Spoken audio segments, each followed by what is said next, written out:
Welcome to Cheap Talk. Ever feel like you're stuck in a perpetual state of almost relationships? Oh, tell me about it. It's like a romantic purgatory. Right? This week, we're diving deep into the art of being bold in love, or as some might say, losing face. We're talking about that fear of taking the first step, of putting yourself out there. It's so relatable. That fear of rejection can be paralyzing. Exactly. This article we came across talks about how in many cultures, there's this huge emphasis on saving face, on maintaining this image of effortless cool, especially in dating. Oh, yeah, playing it cool, like you're not even that interested. Totally. But the article asks, is all this face saving actually hurting our chances at finding real connection? I mean, it makes sense. If everyone's waiting for the other person to make a move, nothing's ever going to happen. Exactly. It's like a weird standoff. The article even compares face to dignity and how losing face can feel like losing your worth, Oof, that hits hard. No one wants to feel like they're less than. right? And it brings up this whole power dynamic thing.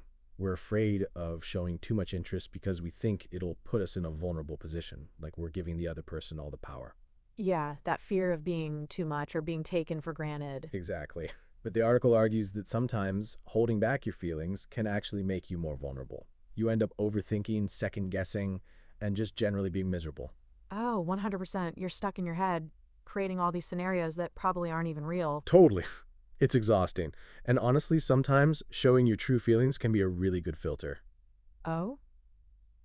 How so? Well, if someone reacts badly to you expressing genuine interest, maybe they weren't the right person for you in the first place. That's a good point. It weeds out the people who aren't ready for something real. Right. The article even gives specific examples of how to be appropriately bold in different dating scenarios, from the initial flirtation phase to navigating conflict in an established relationship. Hmm. Ooh, I like that. Practical advice. Yeah, like instead of agonizing over whether to text someone, just do it. Or if you're feeling insecure in a relationship, talk about it openly instead of bottling it up. It's all about communication, right? Being honest about what you want and need. Exactly. And honestly, being a little bold can be a game changer in dating. It's about being authentic, and sometimes that requires a little bit of losing face. So, embracing the vulnerability and maybe even getting a little uncool. I'm into it. So we were talking about this whole power dynamic in relationships, right? And how showing vulnerability can sometimes feel like handing over the reins. Yeah, like you're giving the other person ammunition to, control you or take advantage. Exactly. This article makes a really interesting point about that. Like, the more we need someone, the more invested we are, the more power they seem to have over us. Right? It's like the more you care, the more you're at risk. Totally. It talks about how once you expose your needs, you're kind of at their mercy, emotionally speaking. Like, they know they have this influence, and, well, it's up to them whether they use it for good or evil. Ooh, that's a bit cynical, but kind of true, right? I know. But then it flips the script and talks about how power isn't just about how much you need someone, but also about your personality, your self-worth, that kind of thing. Oh? So, like, if you're already insecure, you're more likely to be taken advantage of, regardless of how much you've invested? Exactly. It says if you're self-assured and you believe in your own needs, you're less likely to feel like you're being controlled, even if you're the one who's more invested, or if your needs aren't being met. That makes sense. It's like you know your worth, so you're not going to let someone diminish it, regardless of the situation. Right. So it's less about who needs who more and more about how secure you are in yourself. Interesting. So, in a relationship, whether you're easily manipulated depends more on you than on them? It seems that way. And it goes on to say that if you try to hide your needs because you're worried about losing face, you actually end up in this twisted, inauthentic state, which is worse. Oh, yeah? How so? Well, it says that pretending you don't have needs is emotionally exhausting, which then makes you feel like you're putting more into the relationship. It's like a vicious cycle. So, you're playing this game of pretending to not care, but it actually ends up making you care more, which gives the other person more perceived power? That's, wow, kind of ironic. So, this article, right, it's talking about this whole playing hard to get thing, but with a modern twist. Yeah?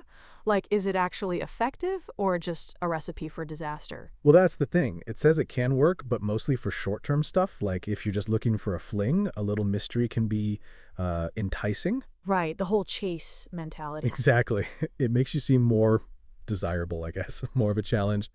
But for long-term relationships, totally different story. Hmm. Oh? So playing it cool backfires if you're looking for something serious? Apparently, it says being genuine and showing your interest is way more effective in the long run. This reciprocal liking thing, like people tend to like people who like them, Makes sense. Who wants to be with someone who's constantly playing games? right? And the article even mentions this study where people on dates were told their partner was already interested, and guess what? They ended up liking each other more. Wow, that's fascinating. So basically, being upfront about your feelings can actually increase attraction? It seems that way. It's like, why play games when honesty can get you further? And it also talks about how playing hard to get can be a sign of insecurity. Oh, yeah? How so? Well, it says that if you're afraid to show your needs, you might be drawn to people who give you tons of attention, even if it's like a bit over the top, which, can be a red flag. Ooh, that's a good point. Like you're seeking validation because you're not getting it from within. Exactly. And it can also lead to these unhealthy dynamics where you're constantly second guessing yourself and the relationship. So what's the takeaway? Just be completely open and vulnerable from the get-go? Well, not necessarily completely vulnerable. It emphasizes being appropriately bold, like stating your intentions clearly, expressing your needs, but also respecting boundaries. Got it. So like I'd love to go out with you sometime instead of waiting for them to make the first move. Exactly. Or, if you're in a relationship and something's bothering you, talk about it instead of bottling it up. Right. It's all about communication and being authentic, even if it means like losing a little face. Totally. And it even gives specific examples for different scenarios, like if you're in the early stages of dating versus, a long-term relationship. Ooh, I like that. Practical advice. Yeah, it's really helpful. It covers everything from like how to initiate a conversation to how to navigate conflict. Hmm. So being bold is about being true to yourself and what you want, not about manipulating the other person. Exactly. It's about being honest and direct, even if it feels a little scary. It's about having the courage to be vulnerable.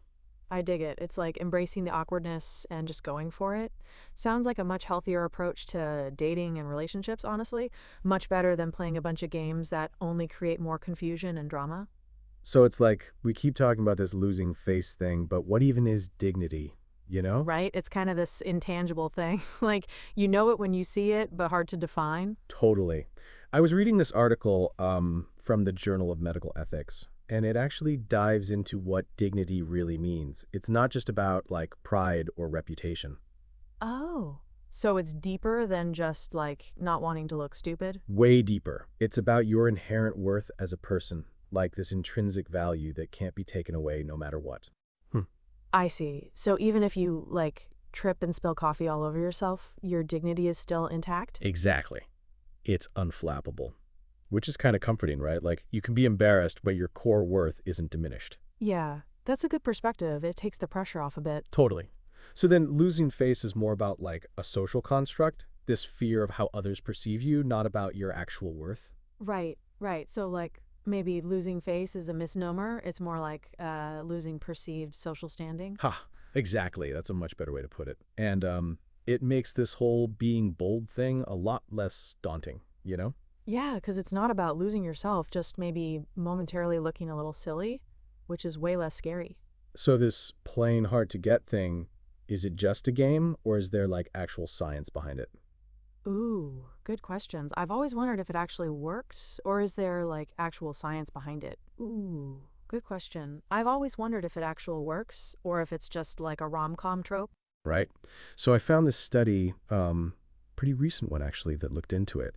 And get this, it can be effective, but mostly in like short-term situations. Oh, really? So like for cookups, not husbands? Pretty much. Apparently, a little mystery can be alluring. Makes you seem more desirable, A challenge. Right, the whole thrill of the chase thing. Exactly. But for something serious, total opposite. It can actually backfire. Oh, how so? Well, it seems like genuine interest is way more effective in the long run. This whole reciprocal liking thing. Like people tend to like people who like them, Makes sense. Who wants to be with someone who's constantly playing games? right? And there's even research that shows like if people on dates are told their partner's already interested, they end up liking each other more. Wow, that's fascinating. So honesty is the best policy, even in dating? What a concept. So, like, we've been talking about this losing face thing in dating, but this article takes it a step further and connects it to, get this, dignity. Dignity? Ooh, that sounds heavy. Like, are we talking about human rights violations or something? Not quite, but it does get into like your inherent self-worth. It's quoting this Journal of Medical Ethics article, which says dignity isn't about pride or reputation, it's deeper. Deeper? How so? Well, it's about your intrinsic value as a person, like something that can't be taken away, no matter what you do or what happens to you, it's unflappable. So even if I like faceplant walking down the street, my dignity is still intact? That's reassuring, actually. Exactly. It's this core worth that's always there, which makes losing face more about a social construct, like worrying about what other people think, not your actual self-worth. Oh, I get it. So like maybe losing face is the wrong term. It's more like losing perceived social standing. Ha! Yes, that's a much better way to put it. And it makes this whole being bold thing less scary, right? Because it's not about losing yourself, just maybe looking a little silly sometimes, which honestly is way less of a big deal. Totally. So embracing vulnerability isn't about sacrificing your dignity. It's just about being brave enough to be seen, flaws and all. Kind of liberating, actually. Right. And you know what's even more liberating? This idea of authenticity as a long-term mating strategy. It's like being yourself is the best way to find lasting love. Ooh, I like that. Tell me more. Well, it's based on this study in personality and individual differences. It suggests that being genuine and showing your true self, even the messy bits, is actually more attractive in the long run. So, no more pretending to be someone you're not. Sign me up. Right? It's about ditching the games and just being real, which ironically makes you more appealing because, well, who wants to be with someone who's fake? Hmm. No one.